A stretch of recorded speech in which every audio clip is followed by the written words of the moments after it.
Primitive Streak, যেটা সবচেয়ে বেশি important in case of reptile, birds আর ম্যামেলসে দেখতে পাওয়া, যেটা মাথায় রাখবে। প্রিমিটিভ স্ট্রিক ফর্মেশনের ব্যাপারে আমরা এবার পড়বো, ঠিক আছে। তো 3 রকমের খুব ইম্পর্টেন্ট মুভমেন্ট আমরা দেখতে পাই। কি হয়, ফার্স্টে দেখো দুদিকে দুটো লেয়ার এগোচ্ছে, কনভার্জেন্স, ঠিক আছে। এই মাঝখানে যদি আমরা লাল একটা লাইন কাটি, সেটাকে মিড ডর্সাল লাইন বলবো, সেই জন্য বলা হচ্ছে convergence involve movement of areas towards the mid dorsal line, দুজনের দিকে এগোচ্ছে। এবার হচ্ছে ইনভ্যাজিনেশন, inward in sinking of areas, মানে নিচের দিকে ঢুকে যাচ্ছে। অ্যান্ড ডাইভারজেন্স হচ্ছে involve outward movement of the area, মানে অপোজিট দিকে দুজন চলে যাচ্ছে between the epiblast and the hypoblast, ঠিক আছে। এবার দেখো কী হচ্ছে, প্রিমিটিভ স্টিকের ব্যাপারে আমরা পড়বো।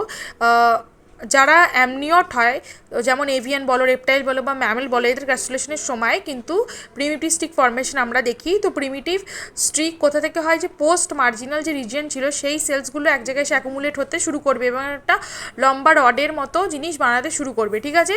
তো সেটাকেই বলবো আমরা প্রিমিটিভ স্ট্রিক, ঠিক আছে।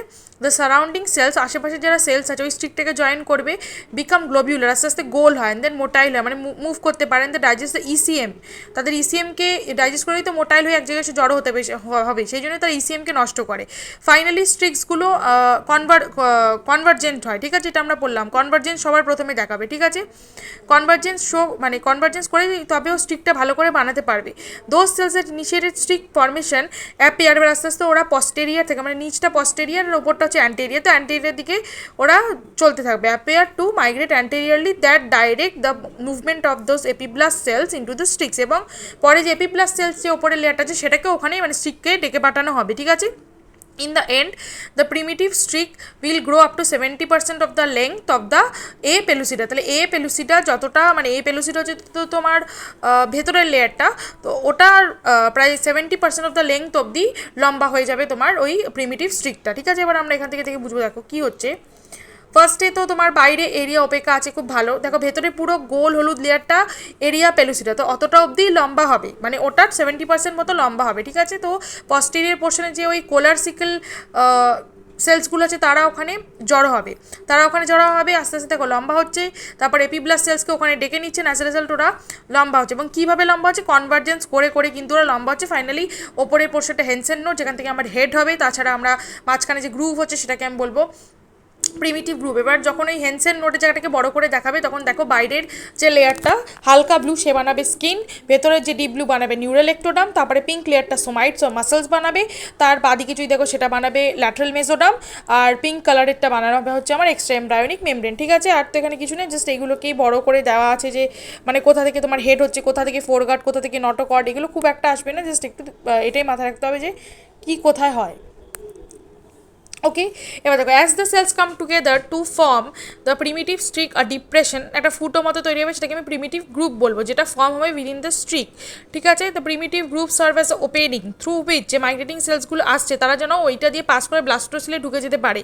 এই প্রিমিটিভ গ্রুপটা same as amphibian blastopore lip, ঠিক আছে। At the anterior end of the streak there is ওপরের দিকে দেখবে, ওপরেরটা হচ্ছে অ্যান্টেরিয়ার, আর যেখান দিয়ে তৈরি হয়েছিল সেটা আমার পস্টেরিয়ার, তো ওপরের জায়গাটা একটু মোটা গোল মতো হবে, সেটাকে আমি হেনসেন নোট বলবো, ঠিক আছে। হেনসেন নোট দিয়েও কিন্তু তোমার সেল মাইগ্রেট করে ব্লাস্টোসিলে ঢুকে যেতে পারে, ঠিক আছে।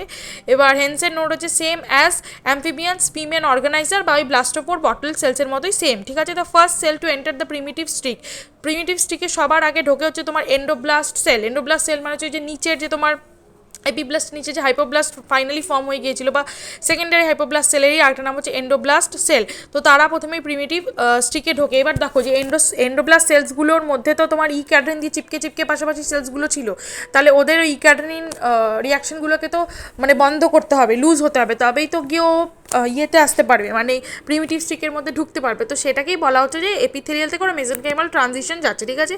এখানে জাস্ট একটা জিনিস মাথায় রাখবে, যে প্রথম 3টে বাদিকে স্টেজ দেখা যাচ্ছে সেটা হচ্ছে এগ লে করার আগে, ঠিক আছে। আর ডি আর ইটা হচ্ছে একটা যখন বাইরে আমি এনভায়রনমেন্টে লে করে দিয়েছি তারপর কি হচ্ছে, আর কিছু না, এটা দেয় অনেক সময় আর কি।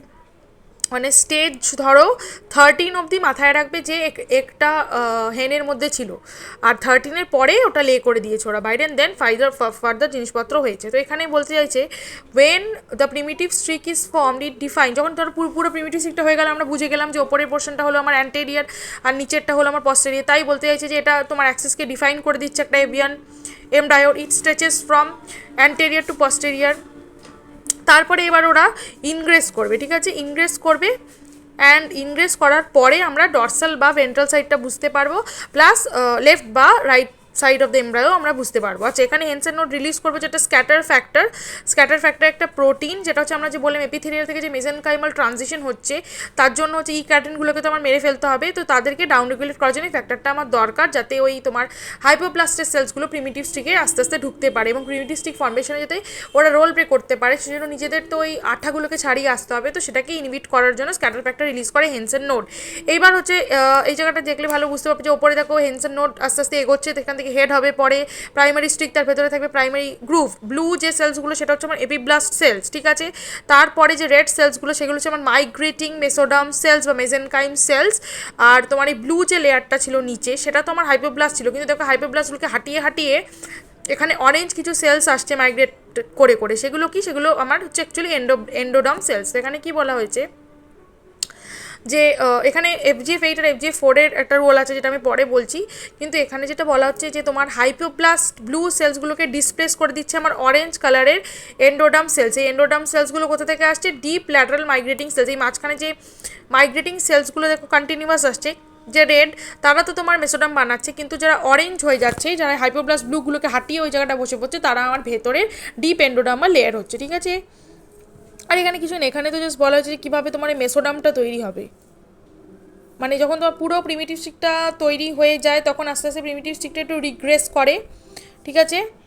অ্যান্ড অ্যাজ এ রেজাল্ট ওরা নিচে প্রেশার দেয়, নিচে প্রেশার দেওয়ার জন্য মেসোডার্মাল আর এন্ডোডার্মাল সেলসগুলো মাইগ্রেট করা শুরু করে, প্রলিফারেট করা শুরু করে, ঠিক আছে, প্রলিফারেট করা শুরু করে। এবং বাইরে তো যে লেয়ারটা তৈরি হবে যেটা ঘিরে ফেলবে পুরো এমব্রাকে, সেটা তো আমার একটোডাম হলো, নো প্রবলেম, বাট ভেতরের যে হাইপোব্লাস্ট সেলসগুলোকে রিপ্লেস করে এবার তৈরি হলো আমার এন্ডোডাম।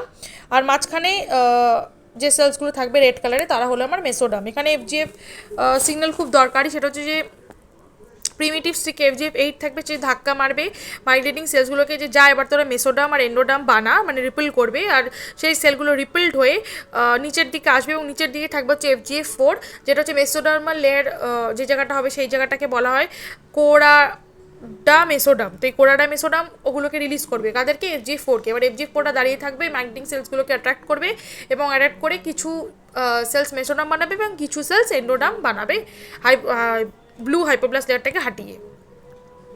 এবার ফেড বলা হচ্ছে অ্যাজ সুন অ্যাজ স্টিক আছে, এবার ধর স্টিকটা পুরো ডেভেলপ করে গেছে, এবার এই ওপরের যে এপিব্লাস্ট সেলসগুলো ছিল, ঠিক আছে, begin to move through into blastocoel. প্রথমে তো ব্লাস্টোসিলে আসে, তারপর ব্লাস্টোসিল থেকে পাস করে ও অরেঞ্জ রেড কালারের মেসোডাম বানালো এবং অরেঞ্জ কালারের এন্ডোডাম বানালো, ঠিক আছে। Thus, the primitive stick is formed by always changing cell population with respect to the mesodermal component. The anterior end of the stick, একদম ওপরের যে হেনসেন নোটওয়ালা সে বানাবে নটোকর্ড প্লাস প্রিকর্ডাল প্লেট, ঠিক আছে, এগুলো বানাবে, রোস্টাল সোমাইজ এগুলো বানাবে। যারা মাঝখানে অরেঞ্জ কালারে এসছে মেসোডামের লেয়ারের সেলসগুলো কি বানাবে? সোমাইজ বানাবে, হার্ট বানাবে আর কিডনি বানাবে, ঠিক আছে। আর cells coming from posterior part of the streak, এবং স্টিকের তোমার নিচের পস্টেরিয়ার পার্ট থেকে যারা আসছে তারা বানাবে ল্যাটারাল প্লেট মেসোডাম আর এক্সট্রা এমব্রায়োনিক মেসোডাম। এটা মাথায় রাখতে হবে, এটা জাস্ট ফেট ম্যাপ অফ চিক ব্লাস্টোডাম যে ক্যাস্টুলেশনের পর কী কী হচ্ছে। তো primitive stick is not yet form but it will extend eventually to the reason of the notochord. কিছুই না, এখানে বলছে বাইরের যে লেয়ারটা হলো সেটা বানাবে এক্সট্রা এমব্রায়োনিক একটোডাম, ঠিক আছে, এক্সট্রা এমব্রায়োনিক যা মেমব্রেন সেগুলো বানাবে। তার ঠিক নিচে লেয়ারটা স্কিন বানিয়ে দেবে, তার ঠিক নিচের লেয়ারটা নিউরাল প্লেট বানিয়ে দেবে। তারপরে গাট আছে অ্যান্ড দেন ইয়ক স্যাক আছে, তার মধ্যে ইয়ক আছে আর দুদিকে আমরা সোমাইটস দেখতে পাচ্ছি, তার নিচে ল্যাটারাল প্লেটস আছে এবং তার নিচে আবার এক্সট্রা এমব্রায়োনিক মেসোডাম আছে। এটা মাথায় রাখতে হবে, যদি আমরা 20 ঘন্টা একটা এগকে ইনকিউবেট করি তাহলে আমরা এই 1 পেয়ার অফ সোমাইট পাবো। 1 পেয়ার অফ সোমাইটে টোটাল দুটো দেখো সোমাইট থাকছে।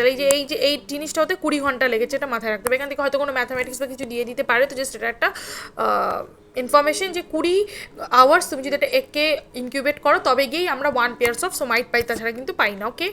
এখানে যে এভিয়ান গ্যাস্টুলেশনে কিছু ক্যারেক্টার্স আছে, formation of hypoblast and its important role in formation of the axis, ঠিক আছে। Presence of the cells at the 3 germinal areas in the epiblast, formation of primitive stick, এবং রিগ্রেশনের সময় ও রিগ্রেস করেছে, কারণ প্রথমে তো কনগ্রেশন করে ওপরে উঠেছে, তারপরে ও রিগ্রেস বা নিচের দিকে ঠেলা মেরেছে, তবেই তো ওই মেসোডার্মাল সেলসগুলো আসতে পেরেছে নিচের দিকে বা এন্ডোডার্মাল সেলসগুলো আসতে পেরেছে এটা। আর অ্যাবসেন্স অফ আর্কেন্ট্রন, এখানে কিন্তু কোনো আর্কেন্ট্রন দেখতে পাবে না, এখানে সব রকমেরই মোটামুটি মুভমেন্ট দেখা গেছে, যেমন ইনগ্রেশন, ইনভলিউশন, কনভার্জেন্স, ডাইভার্জেন্স, এগুলো সব, ঠিক আছে। এবার যে ডর্সাল ভেন্ট্রাল অ্যাক্সিস কীভাবে তৈরি হবে, অ্যান্টেরিয়র পস্টেরিয়র তো বুঝে গেলাম প্রিমিটিভ স্ট্রিক দিয়ে হলো। ডর্সাল ভেন্ট্রাল অ্যাক্সিসের জন্য কিন্তু পিএইচের একটা রোল আছে, ঠিক আছে। The axis is established when the cleaving cells of the blastrodam establish a barrier between the basic pH মানে হোয়াইট যে তোমার অ্যালবুমিন আছে তার পিএইচ বেসিক 9.5 হয়, ঠিক আছে, যেটা তোমার হচ্ছে ওই ছোট্ট ব্লাস্টোডিস্কের ওপরের দিকে থাকে, ঠিক আছে। এবং আমরা যে এপিব্লাস্ট আর তোমার ওই এরিয়া অপাকার মাঝখানের যে লেয়ারটা ছিল সেটার নাম তো সাবজার্মিনাল স্পেস ছিল, তো সেই সাবজার্মিনাল স্পেসের কিন্তু পিএইচ হচ্ছে অ্যাসিডিক 6.5, ঠিক আছে। তো water and sodiums are transported from albumin through the cells into those sub marginal space creating a membrane potential difference of 25 millivolt, ঠিক আছে।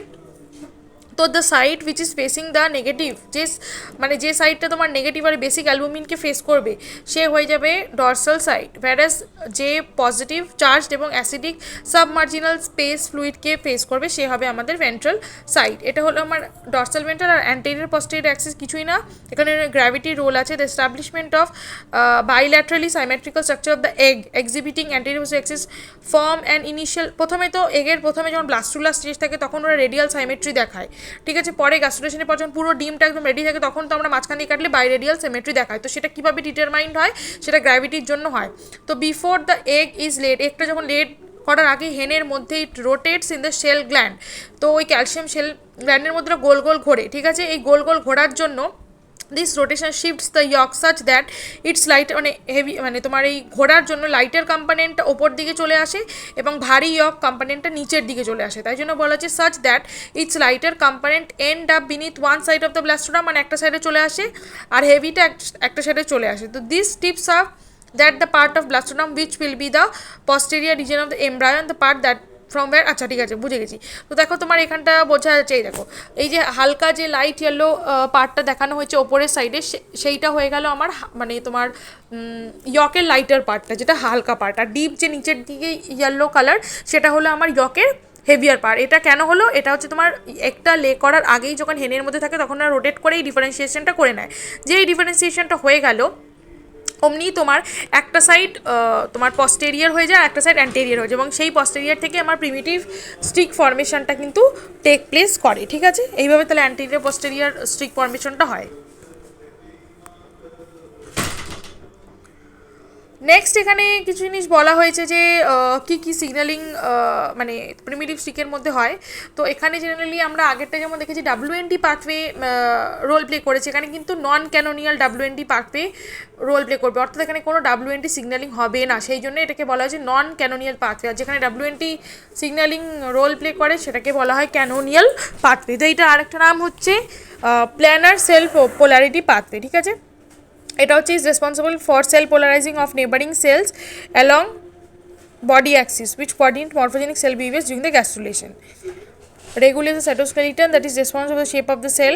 ইনহিবিশন, ধরো এই পাথওয়েটা তুমি যদি ইনহিবিট করে দাও, inhibition of WNT planar cell polarity pathway in the epiblast, এটা এপিব্লাস্টে হয়, কজেস দ্য মেজোডাম, আচ্ছা এই যে মেজোডাম আর এন্ডোডাম ভেতরে হচ্ছিল সেটা এবার না হয়ে মানে পেরিফেরাল সাইডের দিকে হওয়া শুরু করবে যদি আমি এই WNT পাথওয়েটাকে ইনহিবিট করে দিই, ঠিক আছে। তার মানে প্রিমিটিভ স্ট্রিক ফর্মেশনে কিন্তু এই নন ক্যানোনিয়াল পিসিপি পাথওয়েটা দরকার। এবার কোনো ক্ষেত্রে পিসিপি পাথওয়েটা যদি আমি ইনহিবিট করে দিই তাহলে কিন্তু ঠিকঠাক করে মেসোডাম এন্ডোডাম হবে না এবং তারা বাইরের দিকে হওয়া শুরু করবে। এটা জাস্ট নন ক্যানোনিয়াল পাথওয়ের একটা কথা বলা হয়েছে যে এখানে WNT অ্যাকচুয়ালি পড়ে না। পিসিপি পাথওয়েতে ফ্রিজল রিসেপ্টার দুটো জিনিসকে অ্যাক্টিভেট করে RX আর ROR, অ্যান্ড ফাইনালি সেটা অ্যাক্টিভেট করে রো জিটিপি জেএনকে অ্যাক্টিভেট করে এবং তারা ফার্দার সাইটোস্কেলিটনকে রিঅ্যারেঞ্জমেন্ট করে এগের মধ্যে, দ্যাটস অল। আর লেফট রাইট অ্যাক্সিস কিছুই না, দেখলেই বোঝা যাবে যে কোন কোন প্রোটিন এক্সপ্রেস হলে সেটা লেফট সাইড হবে আর কোন কোন প্রোটিন এক্সপ্রেস হলে সেটা রাইট সাইড হবে। তো নোডাল পিটেক্স টু অ্যাক্টিভেশন হবে, তারপর নোডাল হচ্ছে SNR এক্সপ্রেশনকে ব্লক করে দেবে এবং নডাল ইন্টার্ন পিটেক্সকে অ্যাক্টিভেট করবে। তার মানে পিটেক্স আর নডাল যেদিকে মানে অ্যাক্টিভ থাকবে সেটা হবে আমার লেফট সাইড, আর ঠিক তার অপোজিট অ্যাক্টিভিন যে জায়গাটা আমার মানে অ্যাক্টিভেট থাকবে সেই ইনহিবিট করে দেবে SSH এর এক্সপ্রেশন এবং স্টিমুলেট করবে FGF8 এর এক্সপ্রেশন, এবং এখানে হচ্ছে SNR উল্টে P-TEX2কে আটকে রাখবে। তাহলে রাইট সাইডে অ্যাক্টিভিন যদি থাকে, FGF8 যদি থাকে, CSNR যদি থাকে তবে সেটা রাইট সাইড হবে, এবং P-TEX2 যদি না থাকে তবে সেটা রাইট সাইড হবে।